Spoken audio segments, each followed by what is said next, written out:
Hi everyone, and welcome to a quick overview of Google Classroom. Classroom is a super cool tool that, according to Google's website, is designed to help teachers create and collect assignments paperlessly, including time-saving features like the ability to automatically make a copy of a Google document for each student. It also creates drive folders for each assignment and for each student to help keep everyone organized. So, this thing is really cool, and I've been playing around with it on both my student and teacher Google Apps for Education accounts, and I want to show you how it works. Let's get started. So we're at classroom.google.com and it's super simple. Just so you know, I'm on a teacher account right now, but we'll jump over to a student account soon. The first time you log on with the Google Apps for Ed account, you'll see this, where we can join or create our first class. So we're going to go up here to this plus button and click Create. How about History in Period 2? So if I were a real teacher, I'd have a second period history class, and maybe a 6th or 9th as well, all here in Classroom. Here we are in our second period history class. It's nice and simple and really easy to use. First, there's a social media-like thing where you and your students can post announcements that everyone else in the class sees.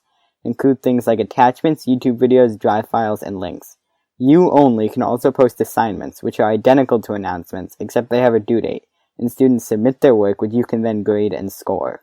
In the Students tab, you can invite students to your class or give them a unique code, which they can use to join your class. Let's invite some students now. Note that these people that show up here are all in my Google contacts and not everyone in the domain. Let's invite George F. Johnson, this guy, the Twilight Zone. That was weird, and Mr. Binghamton. Once these students log on to Classroom, my request will show up there. While we wait for them to accept, let's look at the About tab. As you can see, each class contains a Google Drive folder where all submitted assignments from your students are shared to.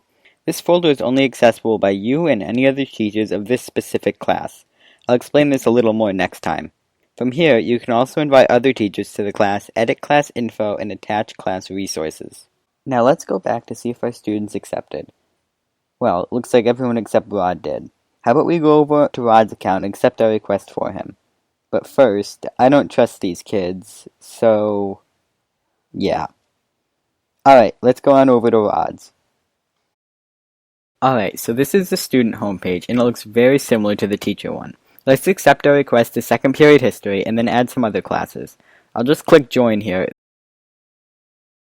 Then to join a class, the student does the same thing you did, up here at the plus. Here's a code for another class I made earlier that I'll enter now. And join. So here's Rod's 8th period theology class, and if you give me a minute, I'll add some more classes to Rod's schedule. See you in a minute. Alright, so here are all of Rod's classes. Let's invade his history class. It's really similar to the teacher's. Remember, we can't post anything. A list of my classmates, and access to the student's own class Google Drive folder. The student is the only one who can access this folder, and it's where all his assignment files are stored. And that is Google Classroom. Next time we'll talk a little about creating and doing assignments. Thanks for watching. Bye!